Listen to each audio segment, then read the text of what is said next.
mentalmente, emocionalmente e verbalmente pelo meu pai, desde quando consigo me lembrar, até que finalmente saí de casa, aos 18 anos. Abuso significa ser mal usado,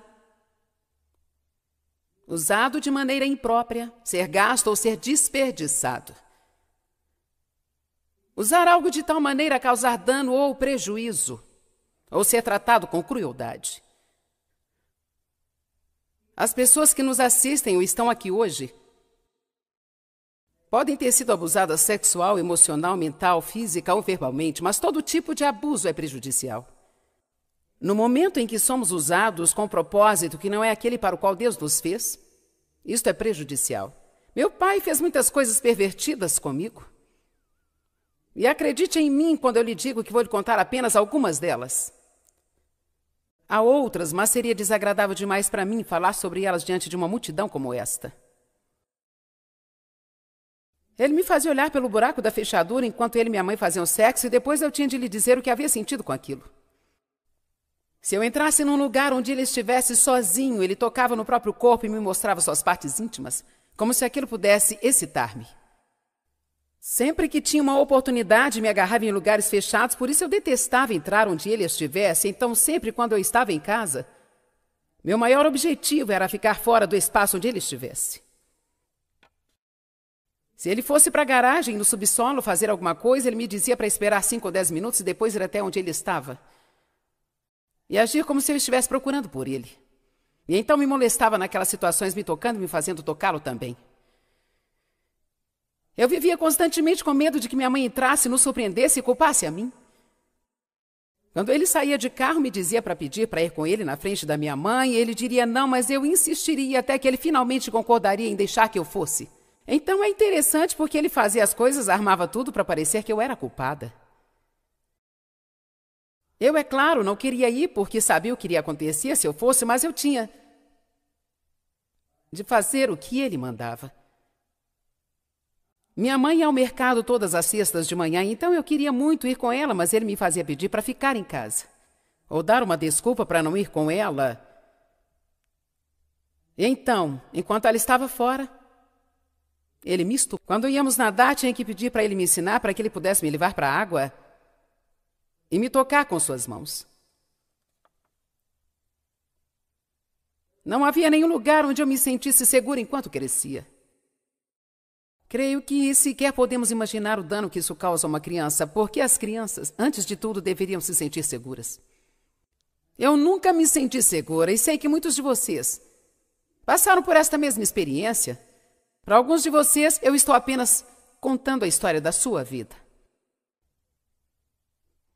Ele queria que eu convidasse as amigas da escola para ele molestá-las na minha casa. Eu tentava dar desculpas para livrá-las, mas ele abusou da menina que morava ao lado da nossa casa algumas vezes. Éramos amigas, me lembro de meu pai fazendo com que eu levasse para um lugar onde pudesse estar a sós com ela. E depois ele me mandava sair para outro lugar, enquanto ele a molestava. Então, eu ficava profundamente envergonhada e constrangida. Eu sentia vergonha de mim, eu sentia vergonha dos meus pais, eu sentia vergonha do que eles faziam. E foi somente quando me tornei adulta que entendi o problema da vergonha. Quando você sente vergonha do que você é, isto envenena todos os seus sentimentos e atos.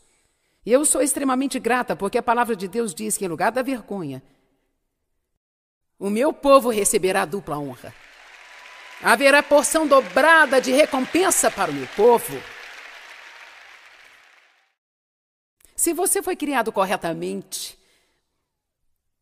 deveria ir até seus pais e beijá-los 3 vezes ao dia.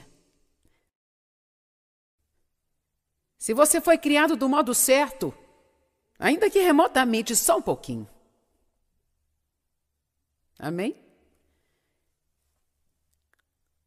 O abuso sexual é tão humilhante que ninguém fala sobre isso. Ninguém quer falar a respeito. Depois que meu pai abusou da minha amiga, a gente se encontrava e não queríamos sequer falar sobre aquilo, porque quando eu penso no que aconteceu, isso me faz coçar a cabeça. E penso, isso é uma coisa tão singular, é uma coisa tão terrível que ninguém sequer sabe como falar a respeito. Na escola eu fingia ter uma vida normal. mas me sentia sozinha o tempo todo. Eu me sentia diferente o tempo todo. Sentia que nunca me encaixava. Não conseguia fazer amizade com ninguém, nunca tinha permissão para participar de nenhuma atividade na escola, nunca podia ir a um jogo, nenhum tipo de atividade esportiva, não podia fazer parte de nada. Eu tinha minutos exatos para chegar em casa, porque meu pai sempre suspeitava que eu podia estar fazendo algo com algum garoto. É interessante o fato de que a culpa sempre gera suspeitas. Eu não tinha amigos e, é claro, nunca tinha permissão para namorar, eu nunca ia a uma festa. Meu pai não quis comprar um vestido de formatura para mim, nem um anel de graduação ou álbum de formatura. Tudo era desperdício de dinheiro e estupidez. Então eu tinha que tentar explicar para minhas amigas porque eu nunca podia fazer as coisas que elas faziam, nunca ia a um evento, nunca ia a algum lugar, não podia comprar um anel de formatura, fazer isso ou aquilo. E assim era só mais fingimento e mais invenção de histórias. E era simplesmente terrível, absolutamente terrível. Lembro-me de uma ocasião em que eu era muito jovem e fizeram uma festa de Halloween na escola.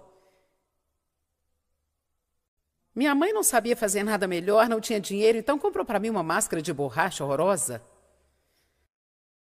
E quando todas as outras garotinhas apareceram, as mães haviam feito fantasias de princesas para elas.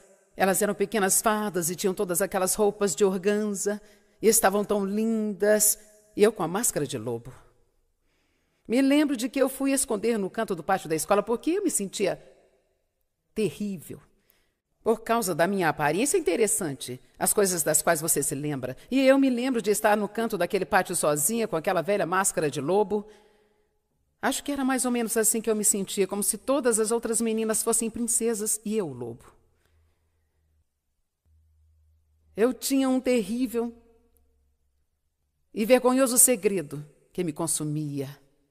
Sabe, Ginger, falo muitas vezes sobre o medo e creio que uma das coisas mais prejudiciais para mim foi o fato de que eu simplesmente não consigo me lembrar, na minha infância, de não ter tido medo. Help us understand what that was like, because there are so many people who are trapped in that now. And what's an example that you can give as that young woman trapped in that lifestyle? Nunca me sentia segura. E creio que você sabe. As mulheres, principalmente, precisam se sentir seguras, elas precisam ser cuidadas. Eu não me sentia segura. Por exemplo, meu pai trabalhava à noite, então ele ia trabalhar por volta das 3 da tarde e voltava por volta da meia-noite. E se eu estivesse acordada e ouvisse...